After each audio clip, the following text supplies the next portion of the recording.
Hey guys, what's up? This video is going to actually be about cats. My cat, cats in general. Here's my cat actually right now. I'll show her to you.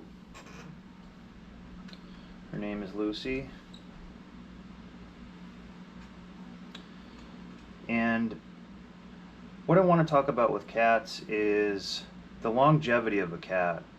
This cat right here is almost 24 years old. I got her from a shelter quite some years ago. So the second owner of the cat. And when it comes to cats, I want to give you guys a couple tips and tricks on things for longevity of your cat and having robust health, and more about the prevention of issues. An ounce of prevention is worth a pound of the cure. So number one, first thing, get a recirculating water fountain.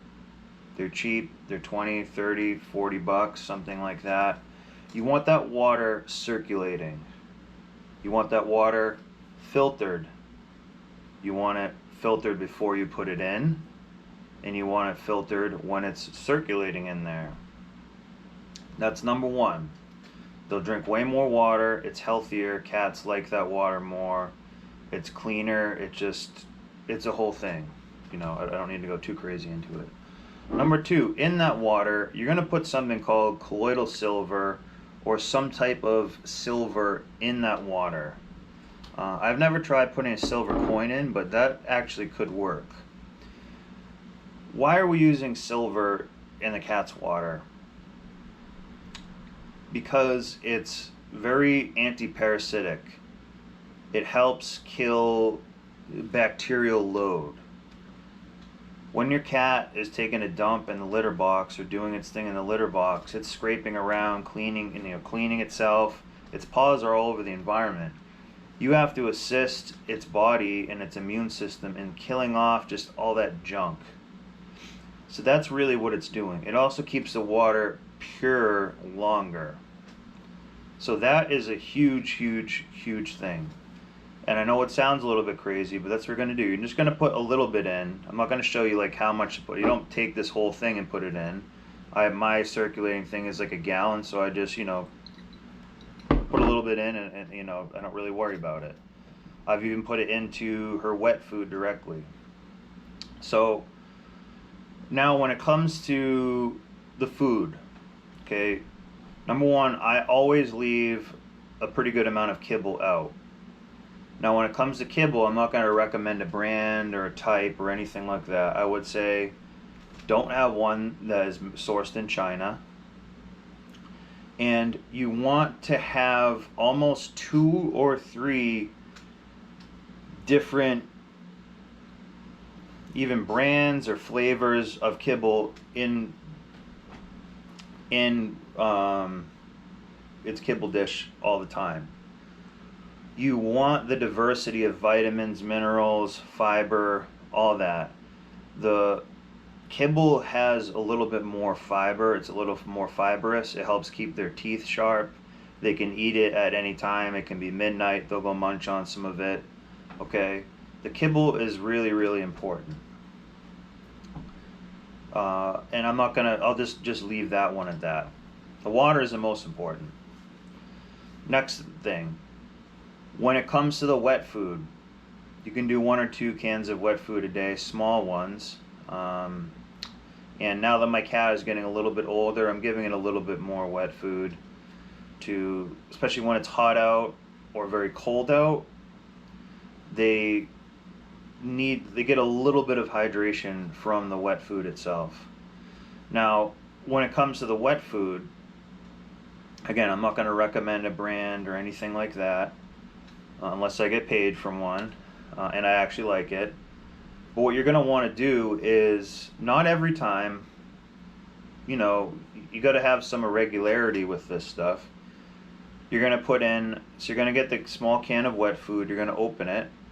I don't like the ones that are too bunched together, like pate, I think they call it. And also, I would tend to go more towards the organ meats, liver, heart, things like that. But also, give them fish, give them chicken, beef. You want a whole diversity of stuff. The reason you want a whole diversity of stuff is it gives their body and digestive enzymes to, break down chicken, break down shrimp, break down beef liver, whatever it is. So that's kind of what you want to do with that. Don't just buy, one whole case of the same kind and call that good. You want to get a little bit of this, a little bit of this, a little bit of this, a little bit of this. Okay, that's important because it makes more biodiversity for their gut to break it down, which is kind of like part of their immune system. Also, too, and you're going to put a little bit of psyllium husk in the wet food, stir that around, sprinkle a little bit of nutritional yeast, spread that around. You can put a little bit of wheat germ, spread that around. If it gets a little bit too dry in there, just add some water, spin it around. You want it a little bit pasty, but mostly watery. I've even put a little of the silver in there now and then. In addition to that, there's something that you can use, you maybe use this a little less frequently than those, called zeolite, which I'm going to do a whole bunch of videos on zeolite. I now sell it. I really believe in it. I use it on myself, on my cat, which is almost 24 years old. And zeolite is a detoxifier, and which is just really important in and of itself, from just environmental toxins, metals, everything like that. All the food that you give your cat is not going to be the most best pure food, that you can ever get. Same with us, we eat slop sometimes. Also, too, when it comes to a cat, have a heat source. This is a big deal for a cat. Have an external heat source. So I have a little small heater that's like a little radiator thing, and it's the dead of summer now. It's actually a heat wave. I'm inside, but my cat will sit near that and bake, and that heat helps its own circulation, and it helps them kind of stay calm, relaxed, and they also feel safe near the heat source. That also helps too. But it's got to be an external heat source. You can't just, you want to have it warm inside your place, but you can't just wrap it up in blankets and say that that's warming it up. They don't tend to really like that so much. Some do, but this is the advice that I found that really works well. You don't have to put a fan on them in the summer and worry about too much about heat. That's more for dogs. Cats kind of tend to bake themselves near, a fireplace, next to a sunny window, things like that. You also want them to get sunlight. So sunbathing is very, very important, and have a few windows in a few places for them to sleep. That is really important. The sun is really important for cats too. My cat is indoor only, but I have an abundance of windows and spots that she can go out and do her little kitty patrol, which I call it, looking out for bad guys and watching birds and all that. So they need that to be occupied with that as well. And I think that's all I can think of for now. But also this too, you got to make sure to pick up your cat and engage with it.